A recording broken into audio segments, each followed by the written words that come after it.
Hi there and thanks for watching. This video is about how to make jump rings. Making jump rings is a fundamental skill needed for creating jewellery. With a lot of trial and error, I have now found a quick and easy technique that works well for me, that is simple and effective in producing lots of accurate rings in any size.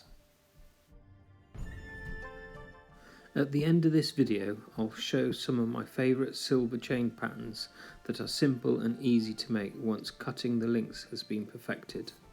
Chain making is one of my passions, so I always practice and test new ideas and patterns using copper wire until I'm completely satisfied with the results and style before committing the designs to silver.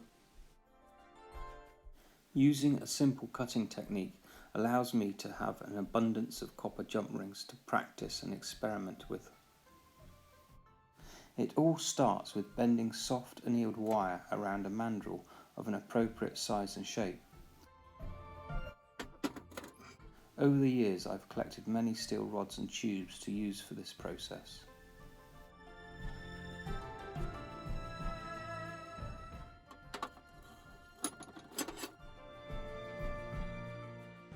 My favourite mandrel to now use for round rings is the Humble knitting needle. They are cheap to buy and are usually made of aluminium, which is easy to cut if needed.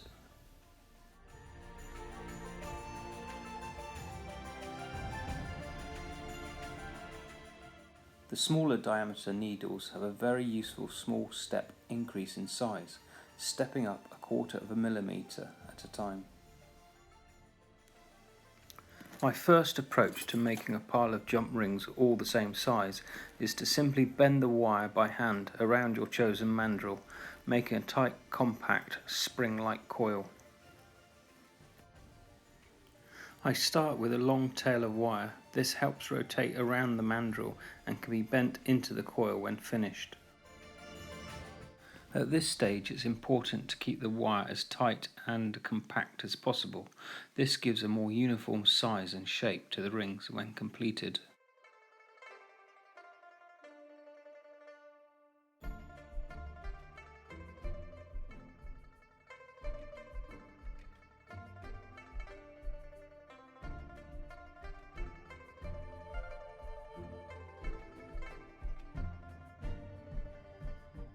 Another method for bending rings out of small diameter wire is to use a mechanical aid to turn the mandrel, such as a drill.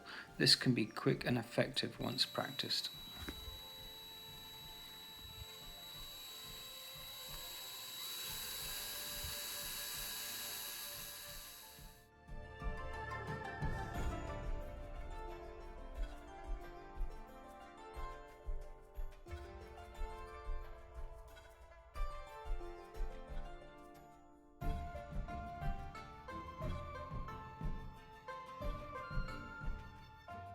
Having a large selection of different diameter wooden dowels, sticks and even barbecue skewers allows for the cutting part of this process to be easily achieved.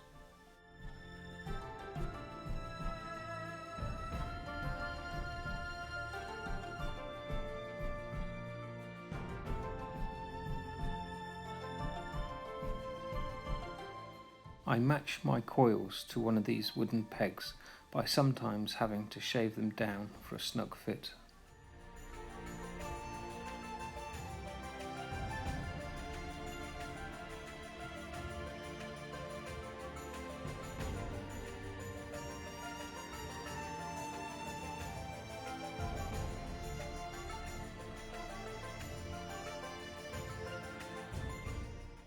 Cutting the coils is made much easier now that they have a support running through them.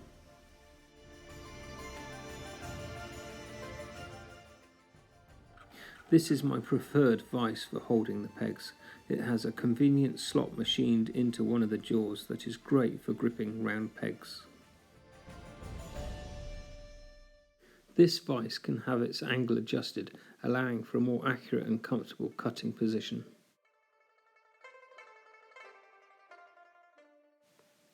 Choosing an appropriate saw blade size is important when cutting small diameter wires.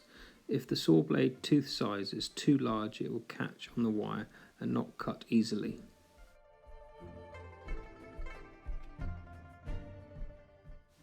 Some saw blade packets have a chart recommending material thickness and hole diameters for individual blade sizes.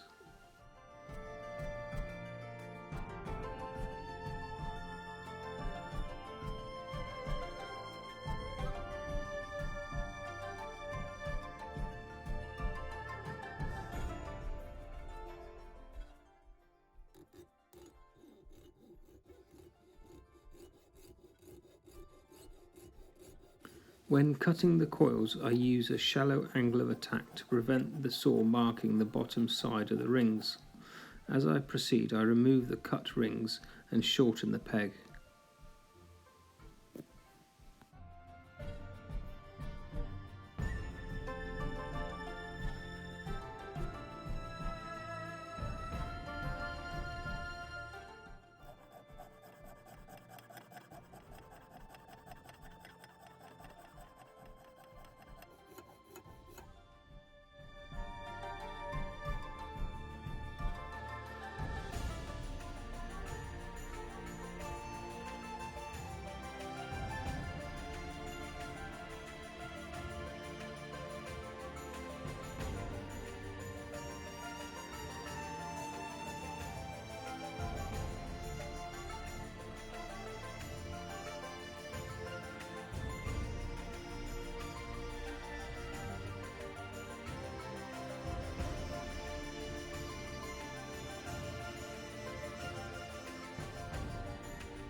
There is more than 100 silver links in this 8-inch fine chain, but it's quick and easy to make by practicing a simple jump ring cutting technique.